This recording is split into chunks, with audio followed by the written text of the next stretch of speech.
It's the secret third part of a secret trilogy of animated series that wasn't meant to be a secret or a trilogy. It is a paradox whereby the previously twice successful formula was thrice applied, with an outcome that wasn't as good as the first two, yet in retrospect, totally predictable based on the obvious downward trend. It is two things in one. It is the alpha and the omega. If the alpha is a mad scientist and the omega is a walrus. Hi, I'm Dan Larson, and this is the history of Tiger Sharks.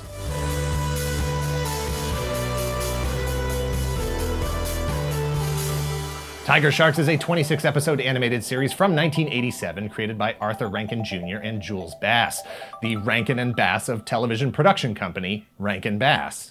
It's about a humanoid crew of spacefaring undersea salvagers called Tiger Sharks. It's a dangerous job and helps if you're also a scientist, adventurer, and either are or aspiring to be a superhero, which they all are. They have a spaceship that is also a boat that is also a robot shark, and thanks to one of the more evolutionary progressive members of the team, a man who is absolutely using his talents in an inexcusably reckless way, it is outfitted with a highly experimental, untested, dangerous pool of chemicals, energy, and who knows what else, capable of rewriting the DNA of any organic creature on the fly that enters it. This magic cocktail of fluids and energy seems to have a psychic component to it as well, transforming them into a hybrid of humanoid and aquatic organism relevant to and amplifying their latent abilities, or, at the very least, they become a creature that sounds like the name that they also happen to have. Walro becomes a walrus, Dolph becomes a dolphin, Mako becomes a Mako shark, Octavia becomes an octopus, Lorca becomes an orca, Bronk becomes a seahorse. The Tiger Sharks use their transformation pool dubbed the fish tank to transform at will between their humanoid forms and their hybrid forms, their powers helping them salvage undersea resources and fight back against dangerous villains like T-Ray and the Mantanas, and also the evil space pirates led by Captain Bizzerly, factions that are attempting to conquer and pillage the world of Watero.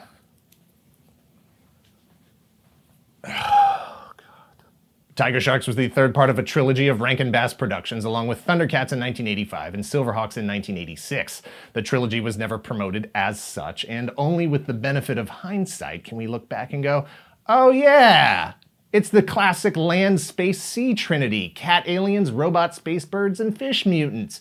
Oh yeah! Unlike ThunderCats and SilverHawks, Tiger Sharks wasn't a standalone program. It was part of an anthology series called The Comic Strip, which paired it with other cartoons that you do not remember in rotating blocks. Street Frogs, Karate Cat, Mini Monsters. Despite the name of the series, none of the shows were based on or resulted in comic strips. It was just a framing mechanism for the collection, not unlike the Disney Afternoon, Super Saturday, Cartoon Express, or Adult Swim. The craziest cast of characters ever comes your way with the comic strip. Check it out, Frog. Don't miss the hip-hop and hijinks of the Street Frogs, or the crime-fighting mayhem of that martial arts master, Karate Cat. That's what I'm here for. There's underwater adventure with the Tiger Sharks. They're coming. And coolish fun with the Mini Monsters. Where? On the comic strip.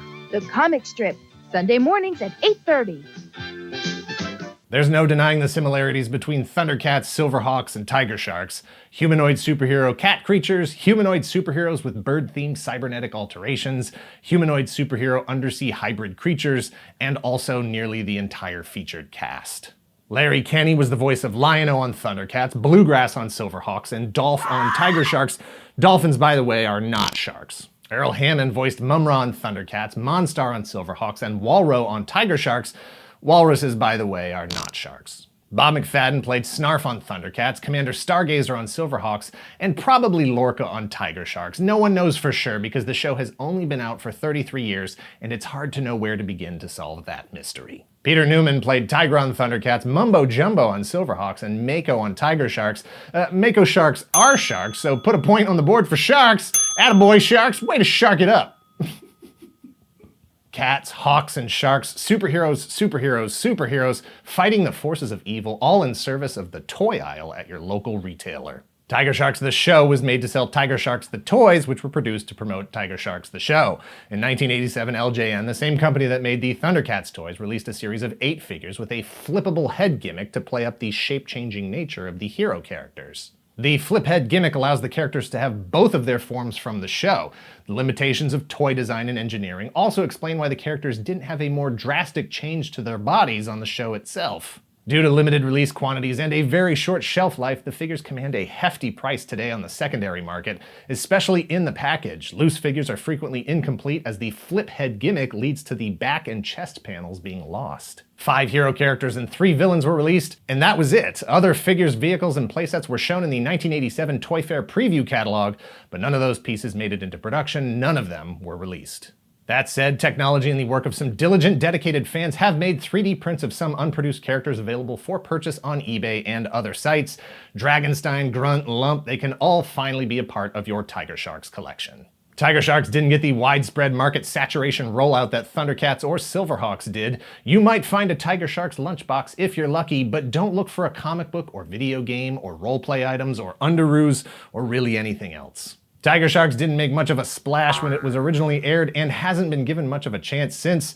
2 episodes were released on VHS as part of a series of comic strip home video releases. Some episodes are here on YouTube. There are bootleg DVDs making the convention circuit, but that's it. No remastered complete series DVD collection, not available on any streaming services that we could find.